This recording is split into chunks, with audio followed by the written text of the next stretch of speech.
Hola, el menú de hoy. 1. La oposición venezolana se encuentra en una encrucijada. 2. Francia se resigna a retirar a su embajador y a sus tropas de Níger. Y 3. En nuestra sección es bueno saber que es el Yom Kippur. Hablemos del Mundo es auspiciado por Teje Láser Oftálmica. Teje Láser Oftálmica, comprometidos con tu visión. Soy Francisco Belaunde. Bienvenidos a una nueva edición de Hablemos del Mundo.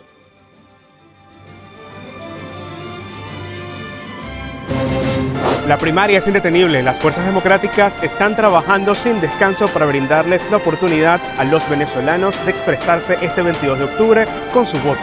La Plataforma Unitaria Democrática así lo informó. Nuestro único plan es tener una primaria exitosa. Les decía entonces que la oposición venezolana se encuentra en una especie de encrucijada. Veamos el tema.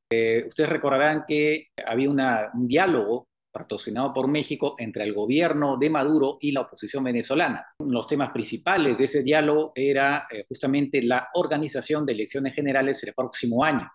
Y la oposición venezolana pues decidió participar en esas elecciones con una candidatura unitaria, bajo el lema de plataforma unitaria, precisamente.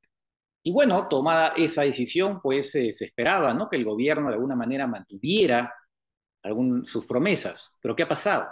Ha recompuesto el gobierno el Consejo Nacional Electoral, que tenía una composición que ofrecía ciertas garantías a la oposición. Pues ahora lo ha reformulado, como digo, y ha nombrado para presidir ese organismo a un señor Elvis Amoroso. Y ese señor es el que llevó a cabo los procedimientos para inhabilitar las candidaturas de María Corina Machado y Enrique Capriles, entre otros connotados líderes de la oposición. A pesar de eso, la oposición ha mantenido su decisión de ir a las elecciones. Pero esta vez sí dijeron, ¿saben qué? Vamos a organizar nuestras primarias, que van a tener lugar el 22 de este mes, sin la participación del Consejo Nacional Electoral, por nuestra cuenta. Ahora, esta decisión evidentemente es compleja, ¿no?, porque eso significa asumir retos logísticos, financieros, ¿no? Pero tiene la ventaja de que van a poder participar Capriles y María Corina Machado, a pesar de que han sido inhabilitados por el Consejo Nacional Electoral. Pero el gobierno, por supuesto, no se queda ahí. Están habiendo presiones sobre los voluntarios que van a participar en estas primarias. Y además el Consejo Nacional Electoral ha ofrecido su asistencia de pronto a la oposición, su asistencia técnica. ¿Y eso con qué? ¿Con qué finalidad? Con el cálculo de que hay partes de la oposición moderada que sí están de una manera dispuestos a ofrecer esa asistencia técnica del Consejo Nacional Electoral. Es decir, a lo que apunta el gobierno aparentemente es que la oposición se divida, ¿no?, y que de alguna manera esta plataforma unitaria no pueda sobrevivir. Hay encuestas, ¿no?, encuestas que han sido realizadas y muestran claramente que María Corina Machado barrería, ¿no?, estaría incluso con una diferencia notable respecto al segundo, que es Enrique Capriles, que a diferencia de María Corina Machado es más bien al moderado. Machado es bastante radical en su oposición al gobierno y aparentemente eso haría que tuviera más posibilidades. Pero como digo, el panorama está bastante complicado. Y en ese contexto, Venezuela ha exigido que Estados Unidos levante las sanciones al país. Pero esa perspectiva parece bastante poco probable que vaya a concretarse, salvo en temas que tienen que ver con la producción de petróleo, porque eso sí le interesa a Estados Unidos, obviamente en un contexto en que el precio del petróleo está subiendo. Pero lo que sí creo que ya es claro, es que creo que es claro para todos prácticamente, es que Maduro y su gente no van a entregar el poder por las buenas. Eso está clarísimo, ¿no? Lamentablemente, entonces, pues parece que la tragedia del pueblo venezolano va a continuar y por lo tanto la migración que estamos observando todos los días. Ojalá que no sea así, pero es un poco la perspectiva que uno ve en el corto y mediano plazo. Y pasamos al segundo tema. Francia se resigna a retirar a su embajador y a sus tropas de Níger. Veamos un poco los antecedentes. Hace unos 2 meses más o menos se produjo un golpe de Estado en Níger, otro más entre los países que han sido colonias francesas. Francia adoptó una postura muy dura. Dijo que ellos no reconocen a la junta militar que se ha instaurado y piden la reposición del presidente Mohamed Bazoum, que es la posición de la Comunidad Económica de África Occidental, la CEDEAO, que además ustedes recordarán, por si lo han visto en las noticias, que anunciaron sanciones económicas para Níger y además incluso amenazaron con llevar a cabo una operación militar para reponer al presidente depuesto. Al final, esa operación no se produjo. Francia dijo que de ninguna manera iba a aceptar la exigencia de la junta militar de retirar a su embajador y a sus tropas, porque para ellos ese régimen no era legítimo. Pero claro, es un tema, era una posición bastante difícil de sostener en el tiempo, y varios se lo advirtieron a Francia, ¿no? Porque claro, el régimen, ¿qué es lo que hizo? Pues le cortó los suministros de productos, digamos, de alimentos y de servicios básicos a la residencia del embajador, y además hizo lo mismo con las bases en las que están instaladas las tropas francesas. Llega un momento en que ya se podía eso, pues difícil de manejar, y además los propios soldados franceses, en la medida que se había cortado la cooperación con Níger, decían, ¿y qué hacemos acá? Nos estamos aburriendo, no hacemos nada. Entonces al final el presidente Macron, ayer o anteayer, en una entrevista, de paso nomás dijo, por si acaso, por cierto, está hablando de otra cosa, por cierto, ¿no? Dijo, por cierto, hemos decidido, ¿no?, retirar a nuestro embajador, a los diplomáticos demás que están ahí y también a nuestras tropas. Y así se acaba un capítulo de la cooperación de Francia con Níger.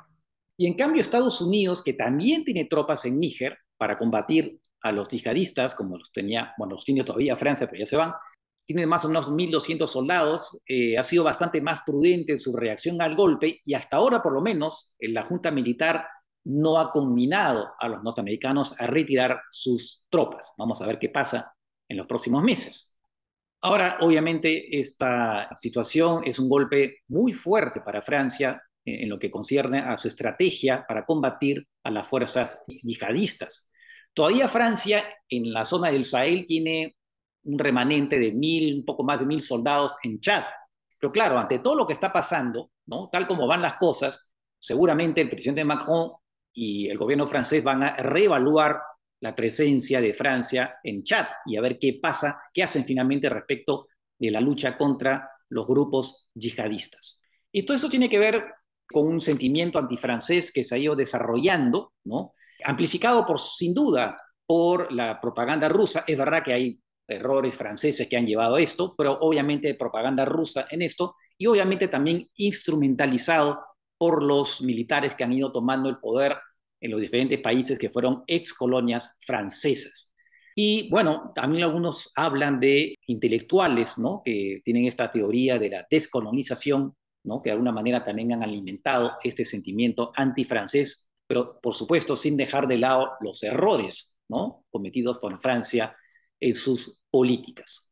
En fin, parece que se está cerrando un capítulo de la presencia francesa en sus ex colonias y eventualmente se va a abrir otro, esperemos que un poquito más auspicioso, pero por ahora, por lo menos, pues está Francia sufriendo un poco las consecuencias de lo que ha sido su política en general.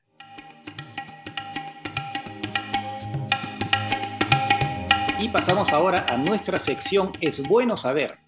Y es bueno saber qué es el Yom Kippur, pues es el día más sagrado de la religión judía. Es un día en el que se pide a Dios perdón por los pecados. ¿Y cuándo se celebra? Se celebra 10 días después del Año Nuevo judío. Y como es un calendario lunar, el calendario judío, como por cierto el calendario de los musulmanes, la fecha cambia en nuestro calendario, ¿no? Entonces, este año se ha celebrado, ahorita nomás, el 24, el domingo. Ahora, ¿cuál es el origen de esta fiesta, no? La tradición dice que eso se remonta a Moisés. Cuando Moisés, ustedes recuerdan las historias bíblicas, la película Los 10 Mandamientos, ¿no? Moisés saca a los judíos de Egipto y en un momento dado, Moisés, cuando están dirigiéndose a la tierra prometida, sube al monte Sinaí y recibe las famosas tablas con los 10 mandamientos.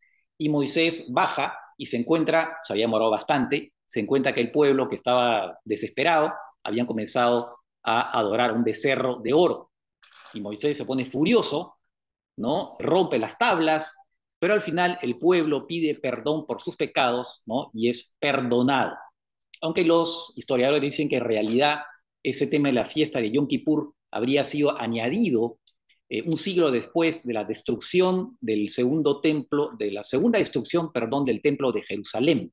Es decir, que fue el año 70, y un siglo después algunos clérigos, sacerdotes, en fin, estudiosos de la Biblia lo habían añadido al texto sagrado. En todo caso, al margen del origen, es un día, como digo, de pedir perdón y de arrepentimiento.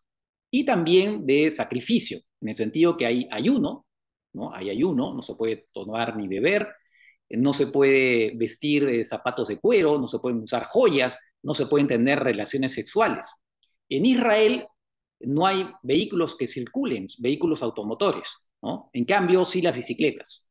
Hay servicios religiosos durante todo el día, ¿no? Y con plegarias, en fin, la lectura del Torá y todo lo que forma parte de los rituales. Y al final, tras 25 horas, suena un instrumento que se elabora a partir de un cuerno de carnero, que se llama shofar.